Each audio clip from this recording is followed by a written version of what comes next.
جی بسم اللہ الرحمن الرحیم، اللہم صلی علی سیدنا محمد وعلی آل سیدنا محمد وبارک وسلم وصلی علیہ۔ اچھا جی، ہمارے سامنے جو ہے اس وقت شخصیت ہیں وہ ہیں سید قطب۔ سید قطب کا عربی ادب میں بہت زیادہ تذکرہ ہوتا ہے، اور خاص طور پہ جب ہم تاریخ الادب العربی کی بات کرتے ہیں تو وہاں بھی سید قطب آ جاتے ہیں۔ اس کے علاوہ جب ہم الادب الدینی کی بات کرتے ہیں وہاں بھی سید قطب آ جاتے ہیں۔ اس کے علاوہ جب ہم النصر الحدیث کی بات کرتے ہیں وہاں بھی سید قطب آ جاتے ہیں۔ تو 3 جگہ پر سید قطب کا تذکرہ ہمیں ملتا ہے۔ اچھا، جس طرح ادبی علوم میں ملتا ہے اسی طرح اسلامی علوم میں بھی ملتا ہے۔ تو ایسا کیا ہے سید قطب میں کہ یہ ہر جگہ پر ان کا ذکر ہے؟ دراصل سید قطب جو ہے یہ مصر کے بہت بڑے ادیب ہوئے ہیں، اور ان کا پورا خاندان جو ہے وہ ادیبوں کا خاندان تھا،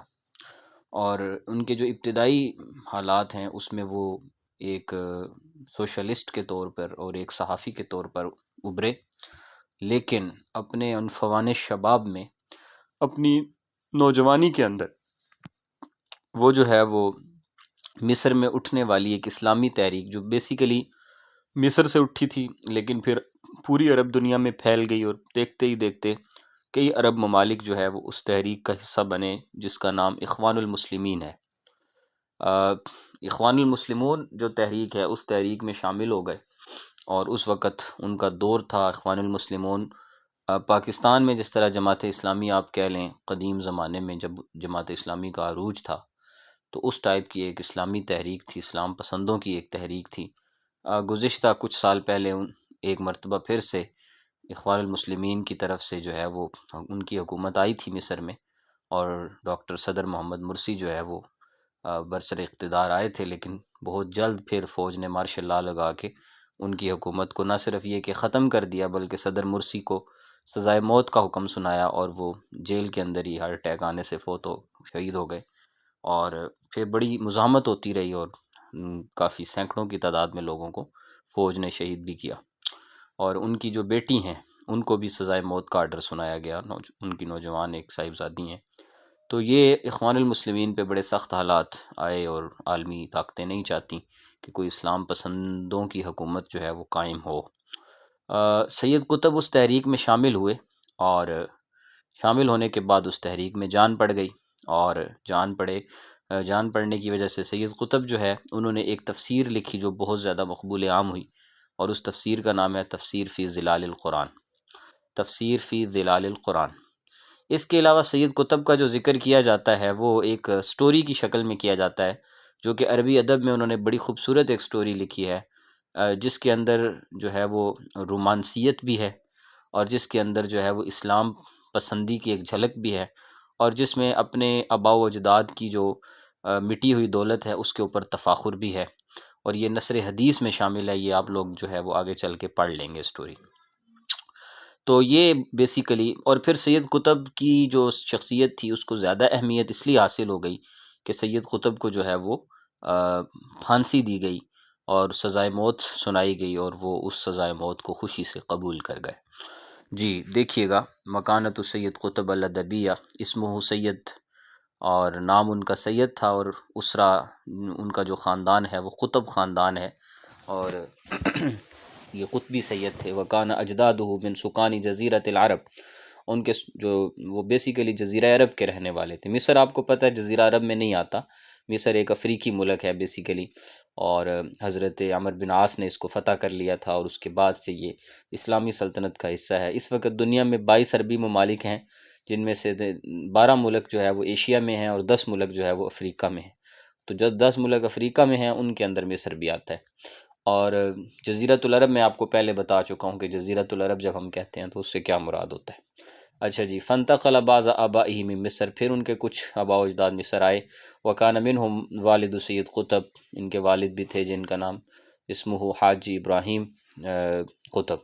جن کا نام حاجی ابراہیم قطب تھا۔ فکان علی ابراہیم قطب 5 اولاد، 5 ان کے بچے تھے، اور 2 بیٹے اور 3 بیٹیاں، اور آگے ان کے جو ہے وہ نام بھی دیے گئے ہیں۔ اچھا جی، اگر ہم یہ بات کریں کہ ولدہ فی عام 1906 میں قریہ اسیوط کے اندر پیدا ہوئے، اور وذالک فی عام 1906 وکانہ امہ فاطمہ حسین عثمان التی کانت امرا دینیہ، ایک دیندار خاتون تھیں، اور تربت اولادہ تربیت اسلامیہ، اسلامی تربیت کی اپنی اولاد کی، والد بھی ان کے دینی اور صالح آدمی تھے، اور چنانچہ حفظ قرآن کیا۔ پھر اس کے بعد ان کے والدین حلوان میں منتقل ہوئے، بالقرب من القاہرہ، قاہرہ کے قریب یہ ایک جگہ ہے۔ التحق سید بمدرسہ ثانویۃ القاہرہ، ٹھیک ہے جی، اور وہاں دارالعلوم تجہیزیہ اس کا نام تھا۔ پھر اس کے بعد دارالعلوم قاہرہ میں، اور پھر اس کے بعد 1929 میں جو ہے وہ آپ نے جو ہے وہ اس کی سائنس کی ڈگری حاصل کی، اور اس کے بعد پھر تعلیمات کے اندر یہ ان کے ہاں ایک ڈگری شمار کی جاتی ہے، جس کے یعنی جس کو وہ کہتے ہیں کہ یہ جس طرح ہمارے ہاں بی اے کی تعلیم ہوتی ہے، اس کے مطابق اس کے مساوی اس کو ڈگری۔ وعینہ محاضراً، محاضر کہتے ہیں لیکچرر کو، اور پھر وہ لیکچرر ہوئے کالج کے اندر، اور ثم عینہ فی مدت مراقب المدارس بوزارت التربیت المصریہ، ٹھیک ہے جی، اس وزارت کے اندر وہ مراقب مقرر، مراقب نگران کو کہتے ہیں۔ ثم ارسل الی الولایات المتحدہ الامریکیہ، پھر وہاں گئے اور وہاں سے انہوں نے مناہج تعلیمیہ میں اسٹڈی کی۔ واقام فی امریکہ لسنین، 2 سال رکے۔ وزارہ اثناء اقامتی ہناک کلیات مختلفہ، وہاں پہ انہوں نے کافی ساری جگہ ہے جو ہے وہ تعلیماتی ادارے کالجز جو ہے وہ وزٹ بھی کیے، جس میں کلیہ لیبین للمعلمین ہے واشنگٹن کا، اور کلیت المعلمین ہے بمدینہ جریل کولادو، اور اسی طریقے سے جو ہے وہ وکذالک اقام فی جامعہ استانفور بھی کیلیفورنیا کے اندر بھی رہے لمدت وکانہ۔ یہ ساری تفصیلات لکھنے کی ضرورت نہیں ہے، اس میں سے اگر آپ چند چیزیں بھی جو مختص کر کے لکھ دیں تو کافی ہے۔ اصل آتے ہیں ہمارا جو مدعا ہے وہ یہ ہے کہ ولم یتاثر سید قطب بثقافت سید قطب جو ہے وہ اس ثقافت سے جو ہے وہ کوئی بہت زیادہ متاثر نہیں ہوئے، اور چنانچہ اس پوری مدت کے دوران یہ جو ان کا دورہ رہا، اس پوری مدت کے دوران جو ہے وہ سید قطب نے بل رأی بعینہ ہی، انہوں نے یہ جو سارے مناظر ہیں ان کو عین نقض کے ساتھ دیکھا، الہدامۃ المہلکہ للمحاضرۃ المادیۃ الغربیہ، اور یہ محسوس کیا کہ یہ جو مغربی ثقافت ہے یہ ہمارے لیے ٹھیک نہیں ہے۔ فعاد الی مصر بہذا الاعتقاد والیقین ان لیس ہناک لہ سعادۃ الحیات البشریہ، کہ وہاں پر زندگی کے لحاظ سے کوئی سعادت بشری نہیں ہے، ٹھیک ہے، وفلاحھا، اور اس کا کوئی کامیابی نہیں ہے ان کے رستے پر، الا فی الاسلام، مگر یہ کہ اسلام کا رستہ اپنانے میں ہی کامیابی ہے۔ وبعد عودتہ من امریکہ، جب امریکہ سے لوٹے تو تأثر بدعوت حرکت الاخوان المسلمین، اسلام اخوان المسلمون جو میں نے بھی بتایا ہے اس تنظیم کی جو دعوت ہے اس نے انہیں متاثر کیا۔ تشارک فی الشؤون السیاسیہ علی مستوی شعبین، وبدأ تحول التحریر مصر من الاستعمار الانجلیزی، استعمار الانجلیزی کا مطلب ہے جو انگریزوں کی جو یعنی استعمار تھی، انگریزوں کا جو ایک چھاپ تھی، اس چھاپ سے نکالنے کے لیے مصر کو انہوں نے ایک تحریک آزادی شروع کی، اور یہ 1949 کی بات ہے کہ استشہد الاستاذ حسن البنا، اس تحریک کے بانی تھے نا وہ تھے دکتور حسن البنا، ٹھیک ہے، ان کی شہادت ہو گئی، اور جو کہ اخوان المسلمون کے جو ہے وہ امیر تھے، ان کے مرشد تھے قاہرہ کے اندر۔ اور اسی طریقے سے آگے ہے کہ ومنعت الحکومہ هذه الجماعة، حکومت نے اس جماعت پہ پابندی لگا دی، بعد ذلك واعتبرت هذه الحركة غیر قانونیہ، اور اس جماعت کو غیر قانونی کنسیڈر کر دیا گیا۔ واستمرت هذه الفترة بالصعوبات والآلام، اور یہ جو زمانہ تھا، ظاہر ہے جب کسی تحریک پہ پابندیاں لگتی ہیں جو آج کل حالات ہیں پی ٹی آئی کے ساتھ، تو یہ هذه الفترة بالصعوبات والآلام، تو یہ دور ان کے لیے بڑی مشقتوں کا اور تکلیفوں کا دور تھا۔ حتی الثورة العسکریہ التي قامت، یہاں تک کہ پھر ایک فوجی حکومت آئی جو کہ 1954 کے اندر آئی، اور انہوں نے وفی اثناء ذلك برزت شخصیہ سید قطب الذي قام بخدمت الحرکت العظیمہ فی المجال الفکری، اور اسی دوران جو ہے وہ سید قطب جو ہے وہ ایک بڑی شخصیت بن کے ابھرے، اور ان کی مجال فکری کے اندر ایک بڑا ان کا کام تھا۔ وفی وسط سنہ 1953 نہضت هذه الحرکہ من جدید تحت قیادت حسن الہدی، حسن الہدی کے ساتھ مل کر انہوں نے اس تحریک میں ایک نئی روح پھونکی اور اس کو نئے طریقے سے لے کے چلے، اور انتخب سید قطب عضو مکتب ارشاد الاخوان المسلمین، اور اس طریقے سے جو سید قطب ہیں وہ اس کے مکتب ارشاد کے جو ہے وہ پرماننٹ ایگزیکٹو ممبر بنے، اور اسی طریقے سے جو ہے وہ سید قطب جو ہے ان کو ثم اصبح من رواد الحرکہ، اور پھر بعد کے اندر ان کو رئیس بنا دیا گیا اس حرکت کا، وعین رئیس نشر الدعوہ، اور اسی طریقے سے وہ جو ان کا شعبہ نشریات ہے اس کے بھی وہ چیئرمین بن گئے۔ اور پھر یہ کہ فوقف حیاتہ، انہوں نے اپنی جو زندگی ہے اس کو جو ہے وہ للدعوت والجہاد فی سبیل اللہ، جہاد اور دعوت فی سبیل اللہ کے لیے وقف کر دیا۔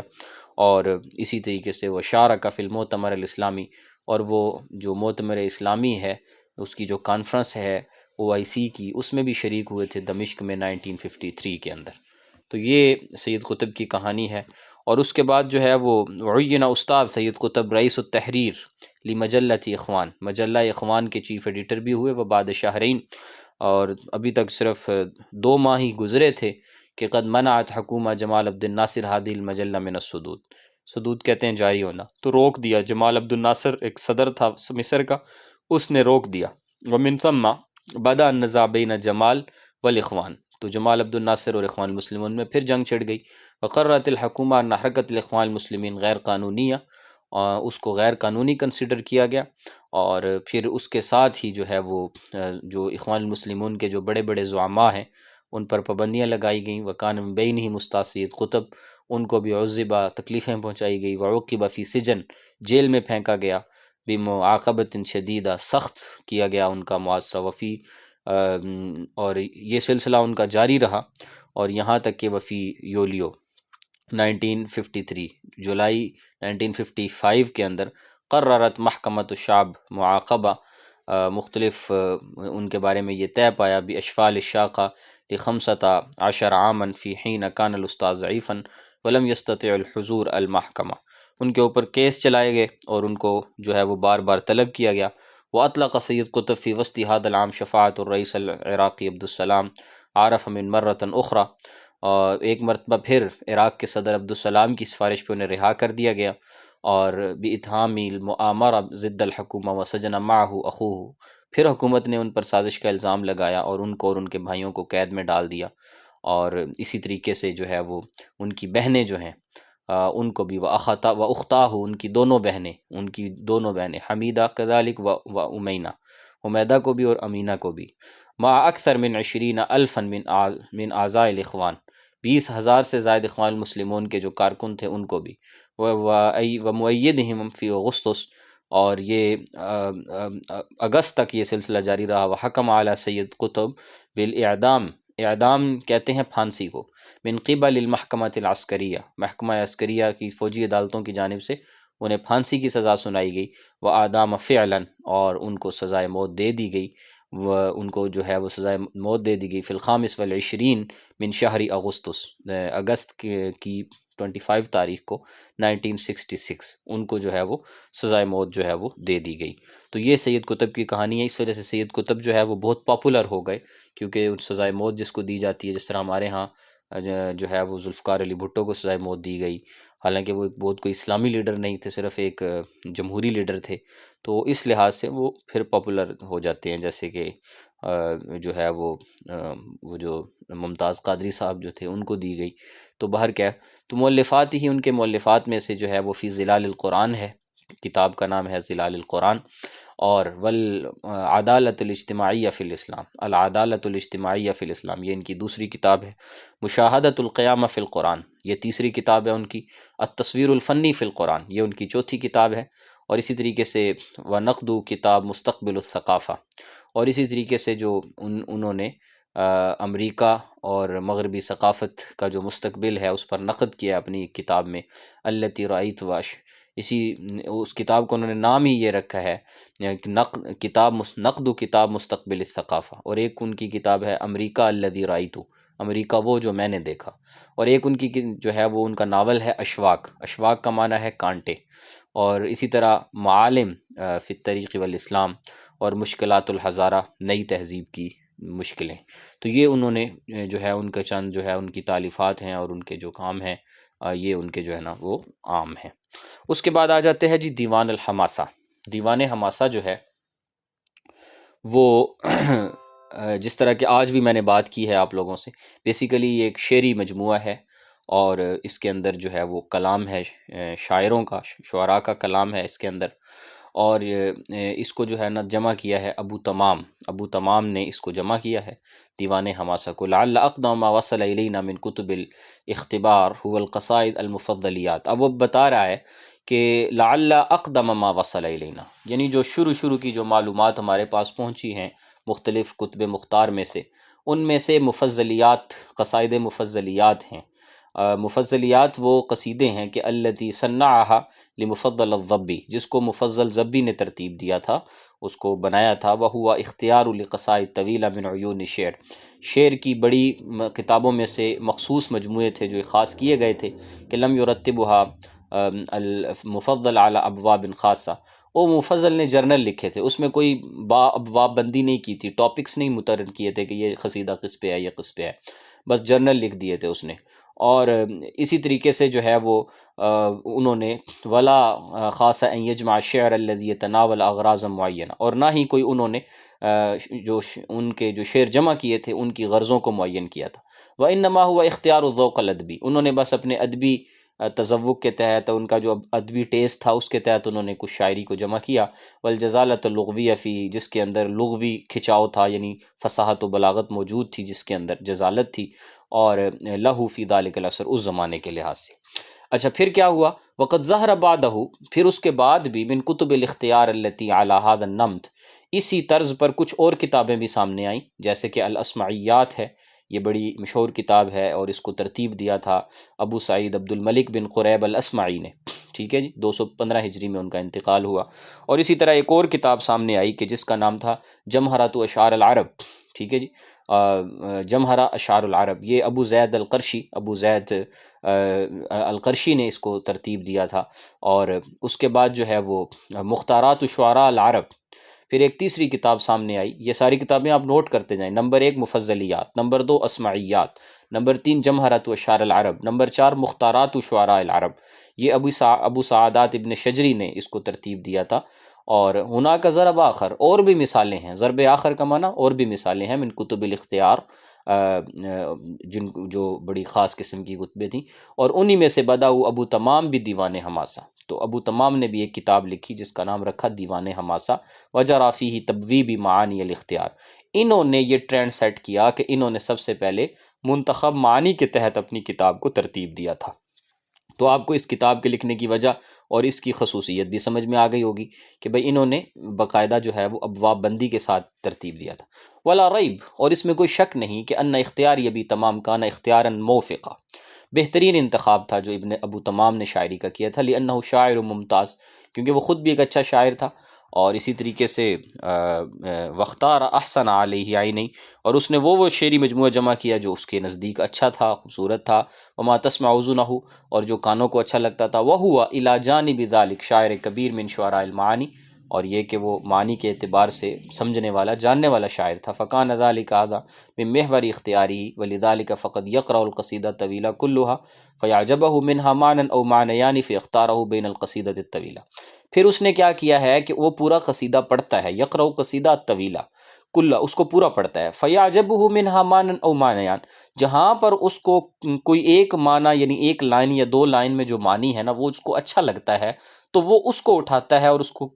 طویل قصیدے میں سے لے لیتا ہے. وَإِذَا لَمْ يَكُنْ بَيْنَهُمَا رَابِطٌ رَبَطٌ مِنْهَا، اور جب کوئی ربط نہ آ رہا ہو تو پھر ان کے درمیان وہ ربط بھی بناتا ہے. وَإِذَا كَانَتْ هُنَاكَ كَلِمَةٌ، اور یہی وجہ ہے کہ وہ اپنی اس شاعری کو جب بیان کر رہا ہوتا ہے، جس وقت وہ اس کو لے کر آتا ہے تو وہ یعنی جب وہ دیکھتا ہے کلمتن غریبتن، ٹھیک ہے جی، کہ جب وہ کوئی اپنے اس کلام کے اندر کوئی نامانوس اور اجنبی جو ہے وہ لفظ کو دیکھتا ہے تو فکان مختارن و منقحن فی وقت واحد، تو وہ اس کی جو ہے وہ جو ہے وہ اس کو واضح بھی کرتا ہے اور اس کی تنقیح بھی کر دیتا ہے، ٹھیک ہے جی. اور وکان لہ ایضا فضل بتبویب الشعر، اور یہ پہلا بندہ ہے جس نے سب سے پہلے ابواب بندی بھی کی ہے، یہ اس میں فوقیت لے جانے والا ہے. احد قبلہ قسم شعر، لہذا تقسیم، اس سے پہلے کسی نے شاعری کی تقسیم نہیں کی. فاول کانت حرکت الجمعی، اور اسی طریقے سے جو ہے جمع کی تحریک تو پہلے شروع ہو گئی تھی. اور کانت الحرکہ اتفق فی النظم کالمفضلیات، اور جیسے کہ مفضلیات ہے، اسمعیات ہے، اور نثر میں الامالی ہے ابو علی الکالی کی. اور یہ کہ اس نے جو ہے وہ یہ ابواب بندی کا جو رجحان ہے وہ نثر میں تو شروع ہو گیا تھا، لیکن شعر کے اندر جو ہے یہ پہلا بندہ ہے کہ جس نے جو ہے وہ تبویب شروع کی، اور جس نے جو ہے وہ اس کو شاعری کو اس کے ابواب کے ساتھ ترتیب دیا۔ اب آ جاتے ہیں جی دیوان حماسہ کا جو اسم ہے، جو نام ہے، اس میں جو ہے وہ کہتا ہے کہ لی سیدری احد امر هذه التسمیہ ہی من سنی ابھی تمام نفسہ، کہتے ہیں کہ اس کی کوئی خاص وجہ تسمیہ کوئی نہیں جانتا، یہ اس نے خود ہی یہ نام رکھا تھا، لیکن یہ نام اس نے اس لیے رکھا تھا کیونکہ اس نے اپنی کتاب کے اندر ایک باب بنایا ہے، باب حماسہ، اور اس باب کو وہ اسے زیادہ اچھا لگا، اس نے اٹھا کر اسی پر نام رکھ دیا تھا۔ یہ اصل قول یہ ہے، یہ شاید انہوں نے یہاں نہیں دیا۔ ام هو عارف جرا بین الادباء و شہرت السادات علی وجہ الدہر، اور اس زمانے کے لحاظ سے یہ نام زیادہ پاپولر تھا تو اس نے یہی اٹھا کے رکھ دیا۔ حتی تعدت الینا جیلا بعد جیل فلیس هذا الدیوان، اور یہ کہ وہ یہ کہنا چاہ رہے کہ ہم تک زمانے گزرنے کے باوجود بھی جو ہم تک پہنچا ہے وہ یہی ہے، ایک سے دوسری قوم اور لوگ اسی کو پکار رہے ہیں اور اسی طرح نام لے رہے ہیں۔ اب آتے ہیں اس کے ابواب کی طرف جی، دیوان حماسہ کے اس کے جو ابواب ہیں اس کے اندر سب سے پہلے ہے باب الحماسہ، فحسب ولکنہ یجمع الی، نمبر ایک پہلا باب ہے باب الحماسہ، دوسرا باب ہے باب المراثی، مرثیہ سے، ٹھیک ہے نا، مرثیہ کہنا، اور اسی طریقے سے تیسرا باب ہے باب الادب، باب الادب یہ باب الادب اس نے اس میں جمع کیا۔ اسی طرح باب النسیب، انصاب بندی کا باب، عربوں کو اپنے نسب کے بارے میں بڑا فخر ہوتا تھا۔ باب الحجا، حجب کا باب، باب الاضیاف، مہمان نوازی، ضیف کی جمع، باب المدی، مدح کا، اسی طرح باب السیر، سیرت نگاری، اور اسی طریقے سے جو ہے وہ اسی سے لیا گیا ہے کہ انہوں نے جو ہے وہ ایک باب جو ہے وہ باب نعاس قائم کیا، نعاس، ٹھیک ہے نا جی، اور جنگ بندی کے اندر جو نعرے وغیرہ لگائے جاتے، باب الملح، چٹپٹ بھی باتیں بھی کی ہیں، باب مذمت النساء، عورتوں کی مذمت بھی کیا۔ تو یہ ابواب ٹوٹل انہوں نے 10 ابواب بنائے ہیں۔ والظاہر ان با تمام هو الذی سماه باول ابوابه واعظمها على عادۃ المؤلفین فی ذلک العصر، اس زمانے میں چونکہ ایسا ہی ہوتا تھا، جو پہلا باب ہوتا تھا اسی پر نام رکھا جاتا تھا، اس لیے یہ بھی نام رکھ دیا گیا، کما سمی الخلیل، جیسے کہ امام خلیل بن احمد فراہیدی نے اپنی کتاب کا نام کتاب العین رکھا کیونکہ وہ ان کا پہلا باب تھا، ٹھیک ہے جی۔ اور امام تبریزی نے اس کی مذمت کی ہے، اس تشریح کی، وہ کہتے ہیں ان ابا تمام قد صنف خمسۃ کتب فی الشعر منہا، اور اس کے علاوہ بھی جو ہے وہ ابو تمام جو ہے وہ انہوں نے شاعری میں 5 کتابیں لکھی ہیں، کتاب الحماسہ اور کتاب الوحشیات، ٹھیک ہے جی، اور یہ دونوں کتابیں جو ہے وہ انہی میں سے ہیں۔ اور آگے وہ کہتے ہیں کہ جو ہے وہ ان کے بارے میں جو ہے وہ ویقول عبد السلام ہارون، یہ جدید دور کے ایک بڑے پروفیسر ہوئے ہیں عربی کے، فی تقدیم شرح المرزوقی، مرزوقی کا حوالہ دیتے ہوئے انہوں نے لکھا ہے، اس کے مقدمے کا حوالہ دیتے ہوئے کہ والذی یقرن بین الحماسہ والوحشیات یجد بینہما شبہا کبیرا فی التبویب، کہ حماسہ اور وحشیات جو ان کی کتاب الوحشیات ہے تو ان کے درمیان جو بھی موازنہ کرے گا تو فی التبویب فہی تشتمل علی الحماسہ والمراثی والادب والنسیب، تو ان کو بڑی اس میں جو ہے نا وہ مماثلت نظر آئے گی، یعنی خاص طور پہ حماسہ، مراثی، ادب اور نسیب، ان 4 ابواب میں۔ وکما اطلق علی الاختیار الاول اسم الحماسہ الکبریٰ اطلق علی الاختیار الثانی اسم الحماسہ الصغریٰ، تو جس طرح جو دیوان حماسہ ہے اس کا نام حماسہ الکبریٰ ہو سکتا ہے، اسی طرح جو کتاب الوحشیات ہے اس کا نام حماسہ صغریٰ ہو سکتا ہے۔ تو یہ جو ہے دیوان حماسہ، یہ بہت اہم ٹاپک ہے دیوان حماسہ کا، اور اس کو آپ نے لازمی کرنا ہے، اور اس کو کوشش کریں کہ یاد کر لیں، یہاں سے سوال لازمی اٹھایا جاتا ہے، میں آپ کو پہلے بتا رہا ہوں جی۔ اس کے بعد ہے اجب عن 5 اسئلۃ فقط، 5 سوال ہیں کہ جواب دینے ہیں جی۔ پہلا سوال ہے کہ ما اسم امراء القیس شاعر الجاہلی، جو جاہلی 7 بڑے شاعر ہیں ان میں پہلا شاعر جو ہے وہ امراء القیس ہے، اس کا اصل نام کیا تھا؟ اس کا اصل نام تھا حندج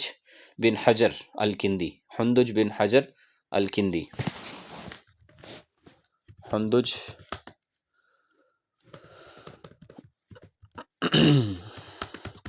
بن حجر الکندی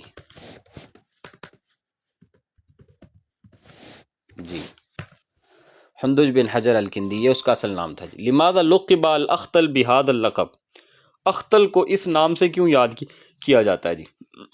اختل، اختل میں نے بتایا کل ہماری بات ہوئی تھی تفصیل سے جہاں ہم جریر کی بات کر رہے تھے کہ بنو امیہ کے زمانے میں 3 بڑے شاعر ہوئے اور ان تینوں کے آپس میں جھگڑے رہتے تھے، ایک کا نام تھا فرزدق، ایک کا نام تھا جریر اور ایک کا نام تھا اختل۔ اختل کو اختل کیوں کہتے ہیں؟ اختل کو اختل کہتے ہیں، اصل میں یہ لفظ نکلا خطل اللسان، خطل اللسان، ٹھیک ہے نا جی، کہتے ہیں نا کہ جو ہے نا زبان کا گندا ہونا، ٹھیک ہے، تو اختل کو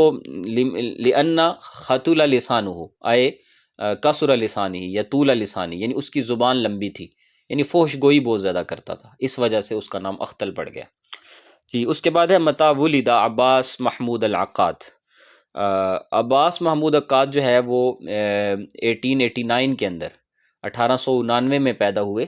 اور یہ مصر کا ایک شہر ہے اسوان، وہاں پر ان کی پیدائش ہوئی تھی، یہ نوٹ کر لیجئے گا۔ عباس محمود عقاد جو ہیں وہ 1899 میں پیدا ہوئے اور اسوان شہر میں پیدا ہوئے تھے۔ اور مل مراد بالمعلقات، معلقات کو معلقات کیوں کہتے ہیں؟ اس کے بارے میں کئی تعبیرات ہیں۔ لأنه علق بالکعبہ، ایک جواب تو یہ ہے کہ اس کو کعبہ کی دیوار سے لٹکائے گئے تھے یہ قصیدے، اس وجہ سے معلقات کہتے ہیں، ٹھیک ہے جی، مشہور جواب جو ہے وہ اس کا یہ دیا جاتا ہے۔ اور اس کے علاوہ بھی لأنه تتعلق بالقلوب الناس، کیونکہ یہ جو معلقے تھے اس زمانے میں لوگوں کے دلوں میں پیوست تھے، لٹکے ہوئے تھے، لوگوں کے دلوں کے تتعلق بالقلوب الناس تھے، لوگوں میں عام فہم تھے، اس وجہ سے ان کو معلقات کہا جاتا ہے، ٹھیک ہے جی۔ اور بھی کئی جواب ہے۔ اکتب اسمین میں مؤلفات المنفلوطی، مصطفیٰ لطفی المنفلوطی عصر حدیث کا بہت بڑا ادیب ہے اور اس کے دو جو ہے وہ ایک اس کا ناول اور ایک اس کی سٹوری آپ پڑھیں گے نثر حدیث کے پیپر میں۔ اور منفلوطی جو ہے اس نے اس کی جو مشہور تالیفات ہیں جو ہمارے سلیبس میں بھی ہیں ان میں سے ایک کا نام ہے العبارات اور دوسری کا نام ہے النظرات۔ اس کے علاوہ بھی اس کی کتابیں ہیں جیسے کہ فی سبیل التاج، ٹھیک ہے نا، العبارات، النظرات اور فی سبیل التاج جی۔ اس کے بعد ہے علی کم باب یشتمل دیوان الحماسہ، دیوان حماسہ کتنے ابھی اوپر گزرے ہیں باب؟ 10 باب ہیں جی، عشرۃ ابواب یشتمل دیوان الحماسہ علی عشرۃ ابواب، اور یہ باب جو ہے وہ یہاں پر ہم نے ابھی پڑھے بھی ہیں، باب الحماسہ، باب المراثی، باب الادب والنسیب، باب الحجا، باب الاضیاف، باب المدی، باب السیر، باب النعاس والملی، باب مذمت النساء، یہ 10 باب ہیں ٹوٹل جو کہ دیوان حماسہ کے اس نے بنائے ہیں۔ اس کے بعد ہے جی ما اسم الفرزدق الشاعر، فرزدق شاعر جو تھا، جس طرح اختل کو اختل کا میں نے بتایا نا کہتے ہیں، اور تو فرزدق جو ہے وہ مقتلۃ الوجہ تھا،